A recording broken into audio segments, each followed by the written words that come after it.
that most men live lives of quiet desperation. It's one of my favorite quotes ever because it's true. You're just in this world where you just can't wait to just run away. But I think one of the reasons why these people have this deep-seated anger and resentment is there's a bunch of people out there that have these lives that are deeply unsatisfying, because I think there are so many people that are working all day long doing something that is deeply unsatisfying and almost painful. Yeah, soul killing. Soul killing. Yeah. They're stuck in traffic all day, and then they're stuck in a cubicle after that. They relish the time to take a shit in the bathroom and look at their phone. I mean, they literally do that. That's a highlight of someone's day. They get in traffic on the way home. They get home after that, they're watching television, and they're f***ed. If people have a regular day job, if you could just find some one thing that you do as a passion project and just keep building on it, just keep watering it, keep adding fertilizer, keep giving it attention, keep giving it focus, and you can escape. You can escape, and you can be self-serving. You could be okay. You're gonna be okay. Making furniture feels good. If you make furniture for a living, and you feel a great satisfaction out of that, and you sell that furniture. Look, man, if you can do that, you could cut those corners perfectly and sand everything down nice and stain it, and then it's done, and you get the satisfaction, and you sell it to someone, and that pays your bills.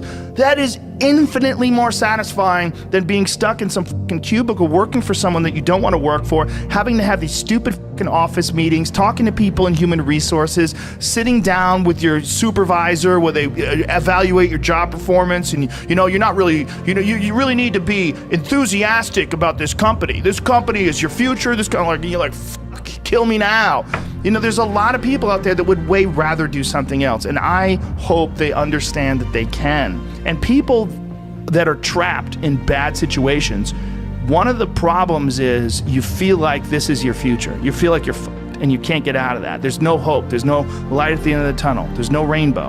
And if you feel like that, that alone can be incredibly defining and limiting. But if you look at yourself objectively and say, okay, I kind of am fucked here. I'm in credit card debt. I'm working in a shitty job. I don't like what I'm doing, but I have some ideas.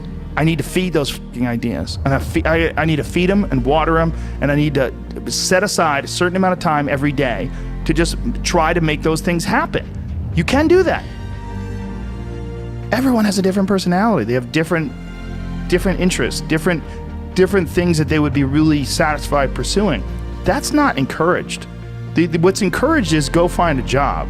What's encouraged is go find some place that you can shove yourself into. Go find a square hole that you can stick your round peg and just fucking jam it in there and shave down the top and the bottom so you slide in with all this extra space on the sides and feel like shit for the rest of your life, because you need a job, because you're in debt, because you have credit cards, because you have student loans, because that's what everybody does. And so you do it too.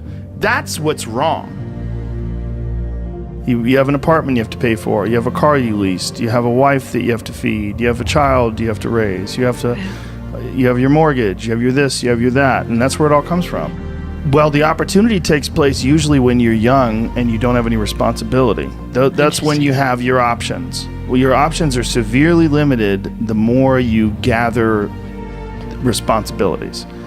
Like if I had as a 51-year-old father of 3, married man, pays taxes, has a house and a mortgage and a business and all that jazz. If I had to quit everything now and struggle the way I struggled as a stand-up comedian, it would never work. But the only way I could be this person now is if I took that chance when I was 21, when I was dead broke and had my cars repossessed and all that stuff. That's the only way you ever get where you want to go. You have to take a path that's dangerous. And most people want to take the safe path. And the safe path leaves you stuck in quiet desperation. Almost every time. It's hell. It's hell. But can people just make that change? I mean, yes, look, you can, I believe they but can. you have to plan it out. The way you can change is you have to put aside enough money to give yourself a window. And then you have to have a plan. And you have to spend all your waking hours outside of whatever shit job you do planning your escape. And you have to come to the realization very clearly that you f***ed up and you got yourself stuck. So whatever you're doing, you have to do it like your life depends on it. And whether it is you're trying to be an author and if you're gonna try to be an author and you're working 8 hours a day plus commuting plus family responsibilities or whatever else you have, whatever time that you have to attack like you're trying to save the world. You're trying to save your life. You don't want to drown. That 1.5 hours a day that you have to write, God damn, you better be caffeinated and motivated. You got to go. You got to get after it. And you got to have discipline. Most people don't have those things. Most people don't understand what it's like to really go for something and to know that the consequences of not doing that are horrific. I think here's an important thing too. Failure is important. It is important. I think failure teaches you things that you don't learn from success. I think failure gives you an opportunity for self-examination and also gives you a feeling that is very uncomfortable. And that very uncomfortable feeling helps you grow. That when you feel like you screw something up, like when I've had bad podcasts, my podcast has always gotten better afterwards. When I've had bad stand-up sets, I've always gotten better after that because those bad sets motivate you. They give you a perspective like, hey, here's some clear examples of where you f***ed up. Yeah, what not to do. Yeah, don't look at these failures as like proof that you suck. Look at them as opportunities for growth. Look at them as opportunities to be motivated to do better. You have to make mistakes. You've been there, you feel it, you understand what it is, and then you have that time to adjust. That's why losing in life is so important. Whether it's getting dumped, getting fired, losing a game, loss. Those feelings where things didn't work out your way, that's important because it lets you know this is the bad feeling that comes when it goes wrong, and you improve, and then it makes the good feelings of victory all the better. And I mean that, in a relative sense, like even getting good at something. Forget about victory, like making a terrible book that gets rejected by every publisher and then writing a really good one and people accept it and you're like, fuck, I got better. Yes. Like that's that feeling. Interesting, yeah. Those feelings of failure are really critical for your motivation. You see an old person walking down the street, you go, oh, that person's always been an old person. No, that was a baby. That was a baby that became a 90-year-old man. There's a progression that you're not witness to. You don't see it. And that takes place in everything. It takes place in authors. It takes place in comedians and musicians. There is a starting point, and then with time and focus, and as long as you reevaluate and reassess and constantly objectively look at what you're doing and then pursue it with passion and focus, you get better at things. Don't be scared of failure. I think failure is awesome for you. And that's one of the reasons why, like I said, I like doing things that I suck at. I just feel like people need inspiration and they need guidelines. And if as long as you could just start moving, just get action, like you're just movement. So for a few months, I was staying with my grandmother who was on death's door she lived like a year or so after I moved out. And she wasn't really aware of me anymore. She was not quite there anymore. And my grandfather, who was struggling to take care of her and just seemed sad. And I remember thinking, man, this life is temporary. Like this experience that I'm experiencing right now as a 24-year-old man, like this is not going to last. Like this is the prime of my youth. And it like hardened my ideas that like, you got to get going. This is going to happen to you too. It's going to happen to all of us. And you think that you're this static thing, like you stay in this same exact state. It's not true. It's an illusion.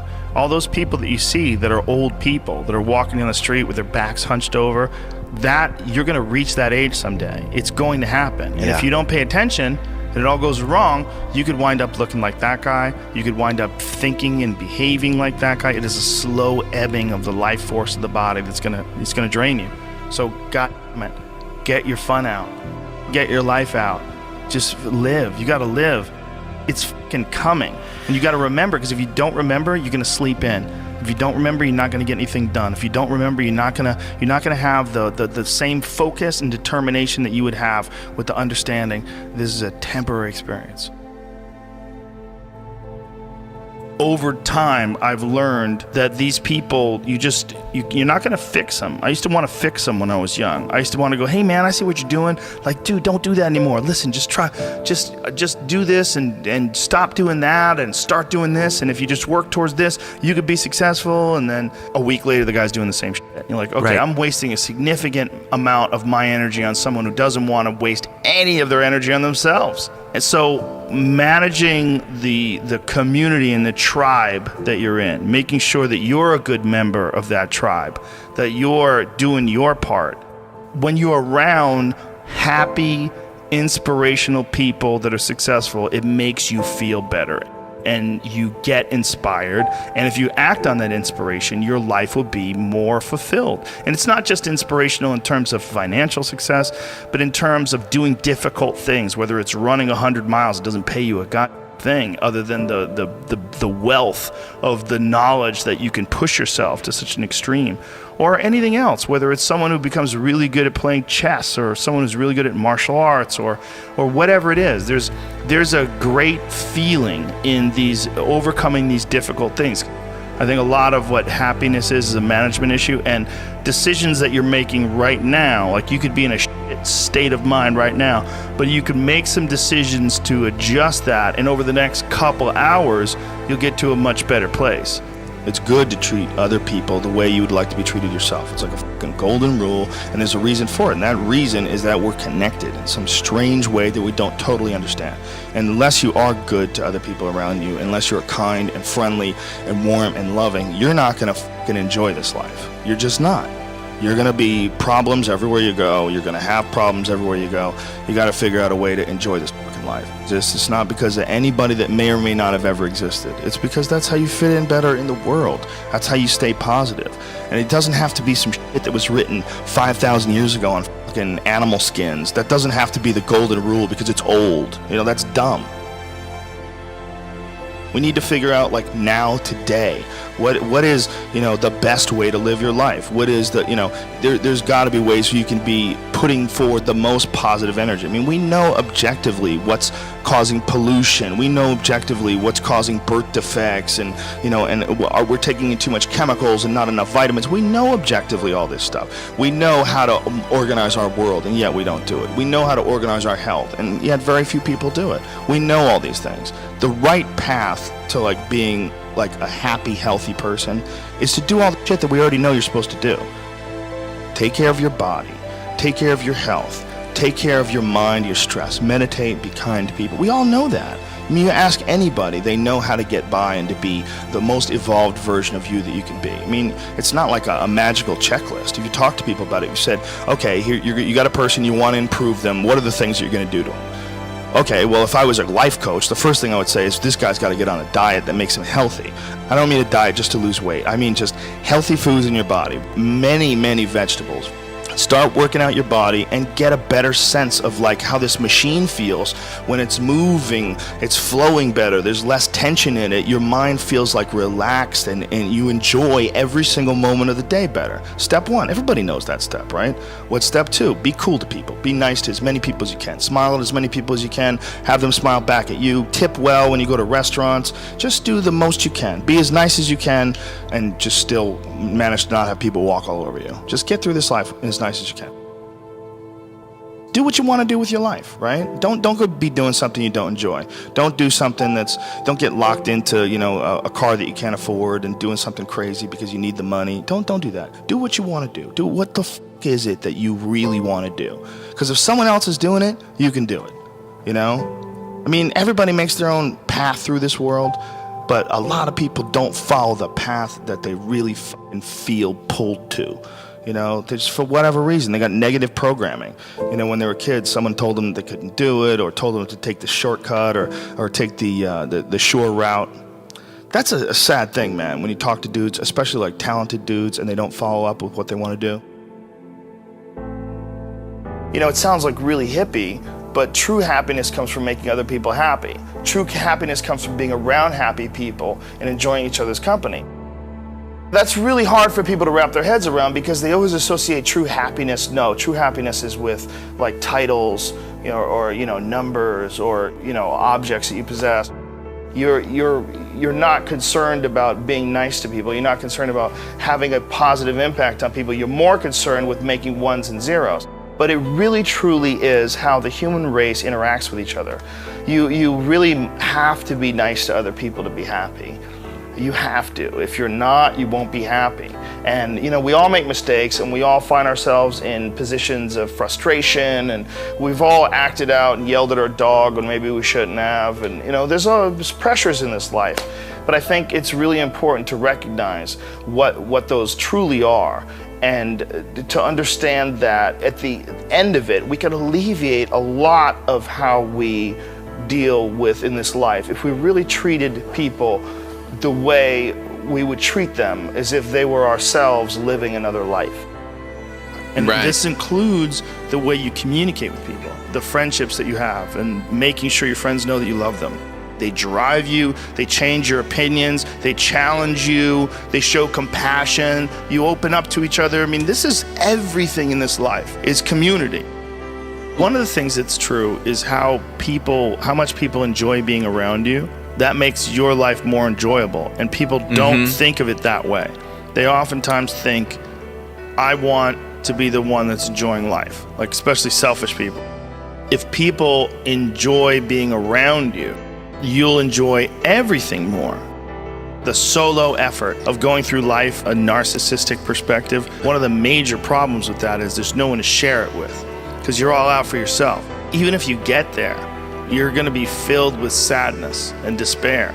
It's not what you want. What you want is to be happy, right? Well, I know you think that you have to be all about yourself to be happy, but in fact, that is a way to ensure unhappiness regardless of success. That's right. What I'm saying is the way you are with your family and your friends and your loved ones and the people you communicate with, get better at that, because we need each other. Love is the most important thing, and that sounds so cliche, but without love, it's all useless.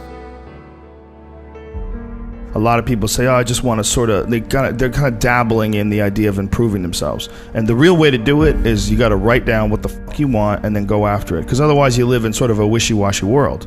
If you decide, I'm going to get down to bang, I'm going to do this, I'm going to run a marathon in less than 5 hours, I'm going to, whatever the fuck it is, you got to write that shit down and go for it. What I tell people is the best advice that I've ever heard, is the best advice I ever came up with, is that live your life like you're the hero in your movie. And right now is when the fucking movie starts and your life is a shitbag disaster, like every fucking Arnold Schwarzenegger movie where he wakes up and makes a blender full of pizza and ice cream, and that's what you know what I mean? Yeah. Those guys where they're like on the brink, they put the gun in their mouth and they put it down because they see a photo of their daughter.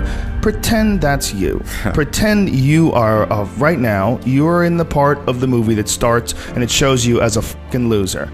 And just decide not to be a loser anymore. Live your life like there's a documentary crew following you around and you are analyzing your own behavior. Do what you would want to do so that your kids one day would look back at it and see that documentary and look on it with pride. Like, wow, my dad was a bad motherfucker. He really did what he had to do. Wow, my mom really got her shit together. I love a success story, but even more than a success story, I like a dude who fucks his life up and then gets it back together again story. Those are my favorite stories. And the way to do that, you gotta write it down. You gotta think that you are the hero in your own fucking movie, and then you gotta sit down and you gotta write it down. Write down what you need to do. Most people play the role of the victim in the movie, right? Sure. Yeah, this life is fucking me over, man. I could have had this and I should have had that. And why does this guy get that? And why does that guy get this? And all things that are completely unrelated to you. Yeah. All things that you find other people's success as a downfall in your own existence.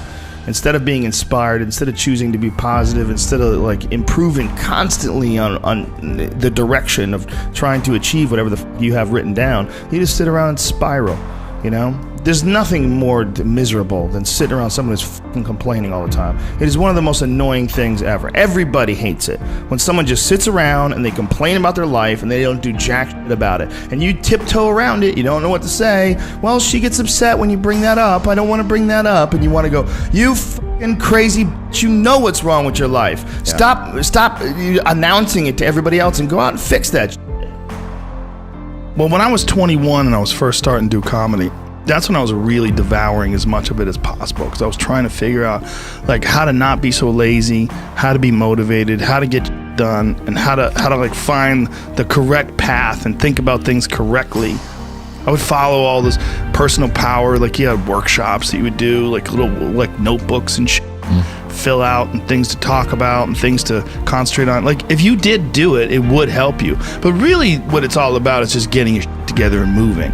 Just go do something. Just doing it. Just doing it makes you do more. Like do more hard shit makes you do more hard shit. Yeah. Understanding that you want it bad, so you're willing to put into work and do things you don't want to do. It's what makes you have that the confidence that you know how to push through, and the mentality that I'm the type of dude who gets done. Like I'm not gonna waste my day just sitting around a hotel room. No, I'm gonna go to work. That's what I feel like is missing from a lot of people that are getting into motivational this, motivational that. They ain't doing shit. You gotta go do something. That's the number one thing, right? Is fucking action. Take action. Well, I think the one thing that discipline definitely does help you with is it helps you get things done. And when you get things done, when you actually do things, you have more success. If you have more success, and sometimes a big part of success is just not being fucking lazy and just doing it. Yeah. That's like 90% of it is just showing up. Get there and start working. Like you're not gonna feel perfect every day. If I only worked out when I felt good, I'd be a fat because there's a lot of days I don't want to do it. It's pretty much the same with everybody that actually gets good at something. There's got to be those days you push through, and they're probably going to be more numerous than the days you don't. And so the benefit of discipline in my eyes has always been that through discipline I get things done.